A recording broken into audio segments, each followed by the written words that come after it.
ਸਲਾਮੁਅਲੈਕੁਮ। ਵਾਲੇਕੁਮ ਸਲਾਮ। ਸ਼ਾਹਦ ਭਾਈ ਤੁਹਾਨੂੰ ਪਤਾ ਵਾ ਕਿ ਮਕਈ ਨੇ ਥੋੜੇ ਜਿਹੇ ਆਪਦੇ ਰੰਗ ਵਿਖਾਏ ਆ। ਮਕਈ ਦੇ ਰੇਟ ਨੇ ਅੱਛਾ। ਤੇ ਇੱਥੇ ਲੱਗੀ ਸੀ ਪਹਿਲੇ ਤਿਲੀ। ਹੂੰ ਤਿਲੀ ਅਸੀਂ ਲੇਬਰ ਕੋ ਵਢਾ ਕੇ ਟਰਾਲੀਆਂ ਦੇ ਨਾਲ ਉਹਨੂੰ ਕਿਸੇ ਹੋਰ ਖੇਤ ਚ ਲਾਇਆ। ਹੂੰ ਇਸਕਾ ਮਾਰੀਆਂ ਤਿਆਰ ਕਰਕੇ ਤੇ ਉਸ ਤੋਂ ਬਾਅਦ ਅਸੀਂ ਇੱਥੇ ਮਕਈ ਲਾ ਦਿੱਤੀ ਆ। ਅੱਲਾ ਦੀ ਸਪੁਰਦ ਕਰਕੇ ਵੀ ਗਾਂ ਕੀ ਬਣਦਾ। ਬੜਾ ਤਿਲੀ ਦਾ ਰੇਟ ਸੀ। ਮੈਂ ਨਾ ਤਿਲੀ ਦੀ ਐਵਰੇਜ ਕੈਸੀ ਰਹੀ ਔਰ ਰੇਟ ਕੀ ਮਿਲ ਐਵਰੇਜ ਲੇਬਰ ਝਾੜਦੀ ਪਈ ਆ, ਉਹ ਦੱਸਦੀ ਪਈ ਆ ਵੀ ਮੈਕਸਿਮਮ 4 ਤੋਂ 5 ਮਣ ਜਾਊਗੀ 20 ਏਕੜ 20 ਏਕੜ ਤੇ ਰੇਟ ਵੀ ਦੱਸਦੇ ਵੀ 10,000 ਹੋ ਗਿਆ।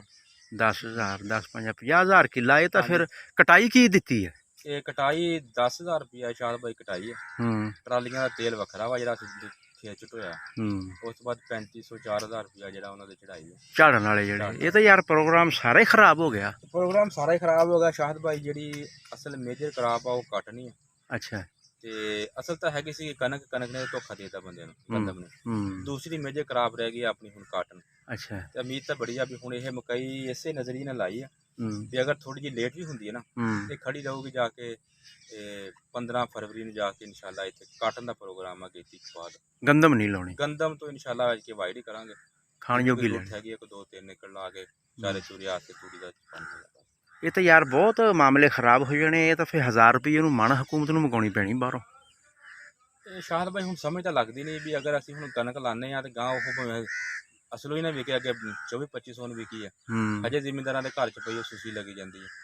ਤੇ ਅੱਜ ਕਿ ਜਿਹਨੂੰ ਵੀ ਇਹ ਪੁੱਛਦੇ ਪਏ ਆ ਵੀ ਕਣਕ ਖਾਣ ਵਾਸਤੇ ਤੇ ਕਾਟਨ ਜਿਹੜੀ ਆ ਉਹ ਆਪਦੇ ਫਾਇਦੇ ਵਾਸਤੇ। ਨਾਜ਼ਰੀਨ ਸਾਡੀਆਂ ਜਨਰਲ ਗੱਲਾਂ ਵਾ। ਖੇਤ 'ਚ ਅਸੀਂ ਖੜੇ ਆ।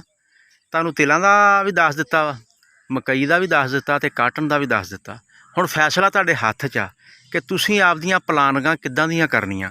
ਅੱਛੀ ਪਲਾਨ ਕਰੋਗੇ ਤੇ ਕਾਮਯਾਬ ਹੋ ਜਾਓਗੇ।